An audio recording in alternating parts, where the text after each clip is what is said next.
fait Regola à immortaliser, à rendre hommage na bateau et batikela héritage ya rumba. Comme on a Calais Jeff. Grand Calais. Et puis à quel petit na vie na biso Répi Amis. Ba il le décanto. Donc c'était vraiment un honneur. Et ça qui est vraiment surprise au bateau belé, babande ko s'attendre na côté. Ngana yo moi mon kit rose à mon assistant. C'est moi na privilège on est royé bayango parce que tu as assisté à une conférence de presse et puis na répétition. S'abonner na pété. Voyez-vous? Donc félicitations à tous les Gaulois parce que Bangonde il faut plus que féliciter. Parce que ça fait en sorte que Martyr Wana et Tondama, c'est-à-dire la capacité de déborder. Voilà. Pourtant, ça va te dire que ça ignorer que non, la police a cana qui porte. Mais bien sûr, parce que pourquoi il peut déborder le père que pas de blessures, pas de mort, parce que la vie humaine est sacrée quand même. Oui. Toujours des nerfs solides. Rotana, il est compliqué. Rotana, compliqué, mais enfin avec Akikaka. Voyez-vous? Moi, je pense que ce qu'on dit cet artiste, ce n'est pas donné à n'importe qui. Et cela prouve à suffisance que c'est vraiment un artiste de taille. Et mental mais sera toujours au point. Moi je pense que au début, il faut d'abord bien expliquer des choses au clair. Au début, même des sponsors, parce qu'il y a approcher faire. Voilà. Suite, il y a confirmation, il y a concert. De toute façon, s'ignorer quand même ce qui est marmonné, c'est pas ça qui. Voilà. C'est-à-dire, les seuls et l'unique concert depuis Congo et Zala Congo. Voilà. Dans le stade de Martyr. Et subir une catastrophe, un tremblement de terre, et puis un génocide. Mais enfin, comme l'a toujours dit, que mieux vaut la fin d'une chose que son commencement. Voilà.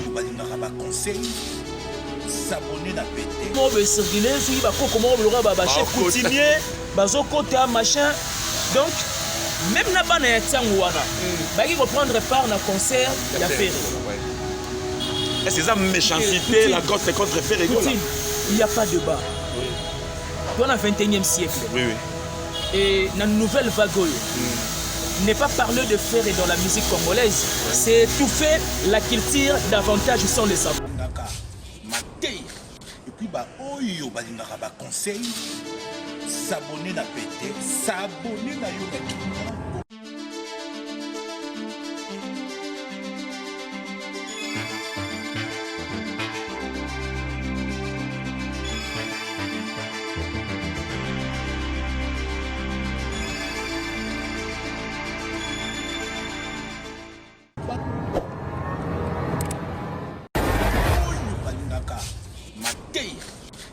Oyo balingaka ba conseil s'abonner na pété, s'abonner na yo.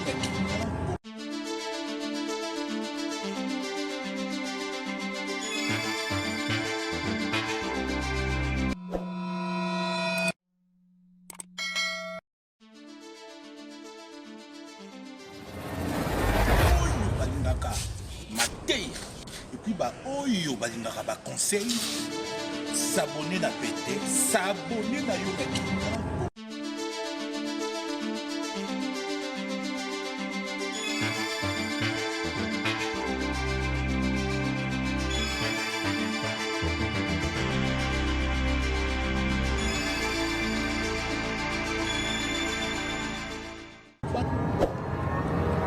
Voilà, merci Naba abonné surtout Yamalongi Télévision, Yayemoko Heure Bis. Papa Malongi Tobengaye, député, maman, patron et conseil, et pourquoi pas JB, il y a ma boss sur Internet. Airbus, c'est pas Malongi. Merci à vous, merci de la confiance, et merci pourquoi pas aussi na confiance. Maman Malongi, papa Malongi, Pesangaï, Kozala, Pembe, Nabon, Kosa, Moussala. En tout cas, merci pourquoi pas aussi na Rabi Kitondo, Nassima Caméra, na régie finale Nangaï, Tobengaye, docteur Christian Manza, Oyo, Tosa, Moussala, Oyo, et le Moto Tamasolo, après le 24 juin.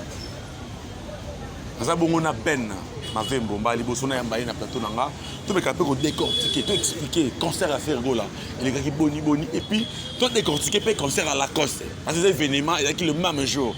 Et les gars qui boni par rapport à l'actualité. Donc, tous s'abonner, tous les qui ont partagé la vidéo, ça a plusieurs. Merci. Na 3 Fastar, Mido Star, le Coloa, ça va tout en Zambie, na 4 Turquie. Merci à vous. Star Amoko, na Turquie, c'est Mido Star. Merci à vous. Merci aussi, pourquoi pas, na boutique bonne fashion bonne boutique sur ta kitoko na Turquie bientôt wana aux abons la bienvenue merci aussi na DJ Sabin na Katia Turquie merci à vous merci na Cluster Mboma Bikul Masano merci à vous j'étais à Mali na nga mikolo yo balobi na Katia Orléans c'est Cardozo Lukoki le plafond de Orléans nous étions à Mali à Orléans Cardozo Lukoki merci à vous merci na Ameji Emilson Papa Popia Antomo Konza Italie merci à vous en tout cas moi je suis d'accord dans ma foula n'appelle ça Ben na souhaite bonne fête félicitations tout bonjour moi je dirais que félicitations voilà c'est la moindre des choses. D'ailleurs, bonjour à toi, bon début de semaine. Merci. Bonjour à tous les abonnés de Malongi Télévision. Le vrai que c'est une première nayo. Voilà. Déjà, Narcel, vous avez déjà, oui. Topalola déjà. Donc, moi, je pense que le plaisir est tellement partagé. Voilà. On s'est bâti ensemble et enfin, on a gagné le pari aussi ensemble. Voilà. Parce que je te dis que cet artiste qui a tant souffert dans la culture musicale, voilà. Rien que pour notre potentialité musicale, voilà. Et Botile Bajalou et Pelé. Voilà. Et prévenez qu'à révéler même au grand jour, voilà. Moi, je suis tellement fier de lui. Et je suis vraiment fier de soutenir surtout artiste de la qualité de la faire égola. Voilà. À l'exhibition que combien Asa seulement karaté na code de la popularité, mais aussi c'est un chanteur avec C majuscule, artiste avec A majuscule, oui. Et puis interprète, parce que tout ça sans ignorer ce qu'il a fait faire Egola, à immortaliser, à rendre hommage na bateau et batikela héritage ya rumba. Comme on a Calais, Grand Calais, et puis à quel petit na vie na biso Rebi Amis, Bailo de Canto. Donc c'était vraiment un honneur. Et ça qui est vraiment surprise au bateau belé, babandé ko s'attendre dans côté. Ngana yo moi muketo rosa mona to sai moi na privilège on est royé bayango parce que tu as assisté à une conférence de presse et puis une répétition. Voyez-vous.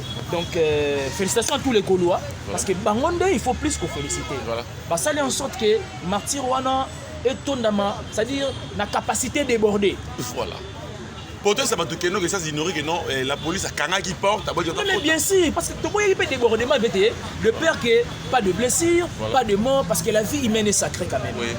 C'est-à-dire, le seul et l'unique artiste, à un moment donné, dans le podium, à la communication bien, n'a pas fan naïe, pour l'accepter que combien il est soucié que Bokoti à l'aise, de la même manière que Bokoti, de la même manière que Fonsa Nini, en bonne et due forme. Voilà. Voyez-vous, ils ont vraiment souci et puis préoccupation, il y a artiste.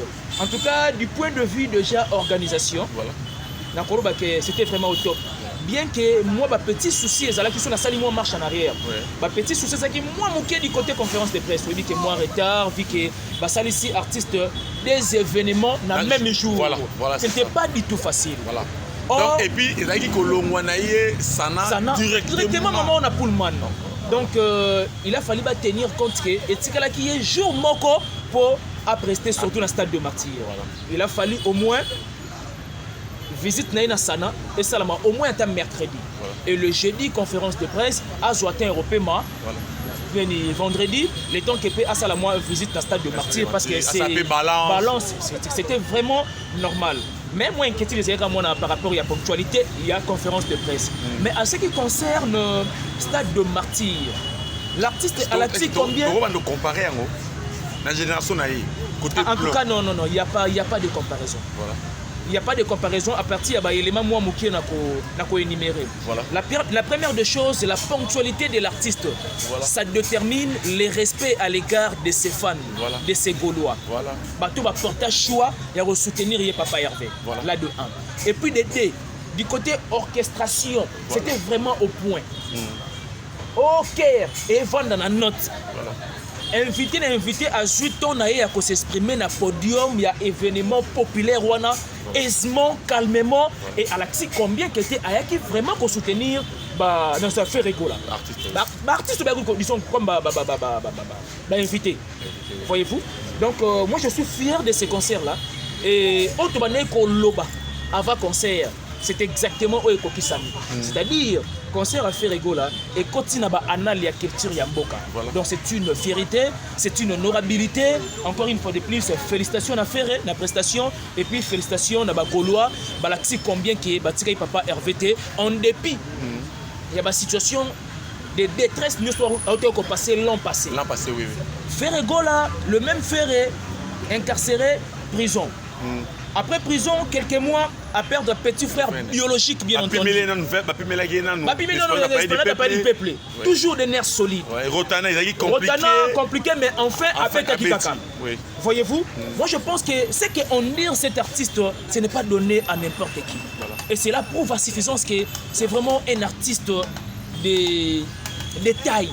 Voilà. Et mental n'est toujours au point. Voilà. Parce que elle a comme la carrière, tu peux abandonner, tu peux professionnel. Parce qu'aujourd'hui, si Ferregola se décide d'abandonner la musique, il va perdre de rien. Oui. Parce que Ada Boss, c'est un millionnaire. Osé Ozangani, bébé Caprice Ozangani. Maintenant, allez-y comprendre. Ouais. Donc, ça prouve à suffisance que l'artiste a ça la musique parce que c'est son élément. Voilà. Ferregola fait de la musique, c'est parce que c'est sa profession. Voilà. Ni était ça, il allait abandonner depuis longtemps. Et voilà un peu de mots quand même. Voilà, depuis longtemps, Ferregola a abandonné, ceux qui profession a été, tout qui et il a en 4 mais tout le campo au sol, Ferregola Sali, a petit concert wana, bas sponsor basate, tout à clair. Beka Ekoya un mois avant. Déjà concert Ferregola a critiqué. Ferregola concert il y a des gens qui des événements mais bas sponsor basate quitté. Pour les moments, n'a pas sponsor na Ferregola ça lui perd. Moi je pense que au début, il faut d'abord bien expliquer des choses au clair. Au début, même des sponsors, Bazagi na Kobanga, il y a quoi approcher Ferré. Voilà. Suite, il y a confirmation, il y a concert. De toute façon, ignorer quand même ce qui est marrant, c'est pas ça qui. Voilà. C'est-à-dire, les seuls et l'unique concert depuis Congo et Zala Congo. Voilà. Dans le stade de Martyr. Et subir ba catastrophe et sibisaki wana ba tremblement de terre et sibisaki wana et puis ba génocide et sibisaki wana. Voilà. Mais enfin comme l'a toujours dit que mieux vaut la fin d'une chose que son commencement. Voilà. Ferregola, le début a été toujours difficile et enfin il a réussi avec vaillance. Voilà pourquoi c'était l'une des raisons. Voilà. Ba sponsor, ba partenaire, ba zaki na réticence sur Luka pour soutenir surtout concert wana ya les 24. Voilà. Moi je pense que il a fallu bien avant wana kaka ba risquer en lieu et place que Baluka va demeurer toujours dans réticence. Voilà. Mais Lelo Beka, je vous dis qu'il se réjouit quand même Beka. Et puis un bon sponsor a toujours dans le mental, tu ne risques rien à rien. Oui. Il est vrai qu'au préalable, vous pouvez bien douter que tes concerts et Zala. Mais il s'agit de Ferregola, c'est un grand produit dans la culture de notre pays. Voilà. Ferre, c'est un produit. Oui. Un grand produit. Quand on produit l'aura Ferre à Télémi, il s'est prononcé dans le stade de Martyr. Bino va sponsor. Parce que Ezala gagnant. Oui. Yo sponsor oyé. Au-dessus va moyenne déjà bien avant. Et la suite Ezasro que Ferregola ne fasse pas nini a gagné. Oui. Non. Parce que tant que Ferregola a gagné, sponsor a été. Ferregola déjà au début de sa nini a gagné. Oui. La suite Ezasro ne sponsor pas ça nini a gagné. Oui. Sponsor a toujours dans mental qui ne risque rien à rien. Oui. Réticence wana et faire chier bango. Voilà. Et mais la zone d'homme na Katouana ou baneko savons que non faire ça si là pour perdre un bongo pour gagner le côté. Écoutez, Larry a toujours des diverses langues. Ntela, et ça a toujours des diverses langues. Et puis Ntela et puis ça a toujours des diverses opinions. Voilà. Et ça l'opinion moroté Ntela et qui pour ça en sorte que bandi misabi songo na makasi le roi que mtabsadi mutarabe la malaria bon mais c'est kinini pose à la guérir. Voilà. Nullement. Simplement, Bangonde va perdre. On a dit tout à l'heure, sponsor a toujours dans mental qui ne risque rien à rien. Voilà, qui ne risque rien à rien. Ben m'avait motorisé dans un stade, tout le monde dit comment il est kaki. Mais tout le monde a dit à Tchangou, pour Babi la coste pas nini ce qui Tchang. Pour que ton a frappé, stade doit Babi tomber, Bazalaki, va déborder. Et c'est vrai. Bon, en ce qui concerne prestation et la coste. J'ai beaucoup de réserves au Lubango. Pourquoi? Parce que il mange réel jusqu'à là tout le monde a dû sauter. Pas plus loin qu'avant-hier, le dimanche soir. Dans mon avis au moins, la vidéo m'a circulé sur le chef coutumier, bazokota machin. Donc même là-bas na Tiangouana, il va prendre part dans concert, il y a Ferré. Est-ce que ça méchanceté, la cause c'est contre Ferré? Il n'y a pas de débat. Oui. Dans le 21e siècle. Oui, oui. Et dans la nouvelle vague, n'est pas parler de Ferré dans la musique congolaise, c'est étouffer la culture davantage sans le savoir. Voilà. Est-ce qu'elle est là vraiment? S'il faut faire la rivalité, l'émulation, il y a Ferré et puis dans Lacoste. Voilà. Il n'y a pas match. Voilà. Avec quel type Lacoste concerne Natangwa? C'est des erreurs acharnement contre Ferré. Non, c'est de la haine, dont je le dis tout à l'heure. Acharnement, la haine et puis méchanceté gratuite. Voilà. C'est parce qu'il est supérieur à moi. Si Kana Lukana Salamarambu, on a attiré attention à Batou. Merci à mon seul et l'unique sponsor de mon émission Savoir Plus, Humberto Sikou, un pauvre qui prend des riches en charge depuis Luxembourg. Merci à la noblesse oblige Mavembo, futur juriste, la grande sœur de Johanna Galines Mavembo. Il y a un indépendant, il y a un Neyer, il y a un exonéré, il y a un Nelda. En tout cas, il y a tellement de pour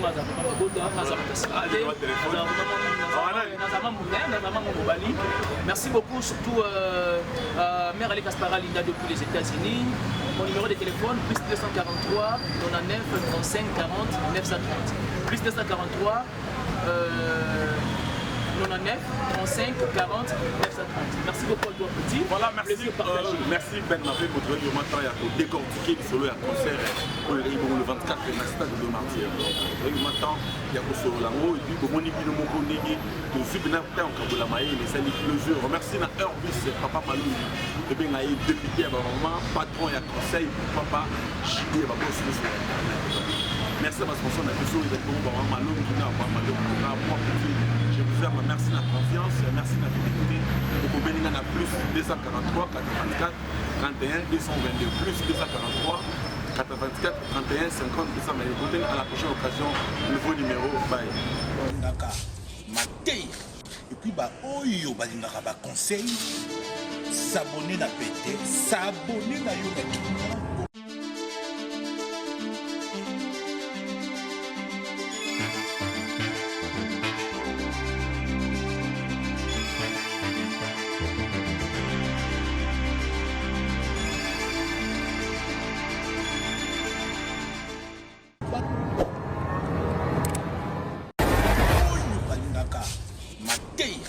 et puis bah oyo balingaka ba conseil s'abonner na pété s'abonner na yo na